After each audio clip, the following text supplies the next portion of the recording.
Isa pa? So guys, napaka-solid with silencer. Solid yung tanong. Ayun, quality. So si ma'am. Yo, what's up guys? Good day. So meron nga tayo ditong Suzuki Birchman Street EX. At syempre dumayo siya dito sa Santa Rosa, Laguna para sa ating mga swabbing muffler. Ayan guys yung mga pagpipilian niya. So mamaya testing natin yan isa-isa dyan kung ano yung mga papasa sa panlasa ng ating client. So ang client natin ay from Dasmariñas, Cavite. So dumayo pa dito sa Santa Rosa, Laguna para sa ating full exhaust na muffler. So mamaya papakilala natin sila sa inyo. So sa ngayon guys, kabit muna natin to. So abangan yung finish output nyan.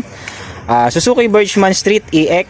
So dalawang klase kasi ang Birchman Street guys, isang Birchman Street tsaka isang EX. So version 2 ito guys. So maalin man dyan guys, version 1 and version 2, same lang sila ng elbow guys. Alright.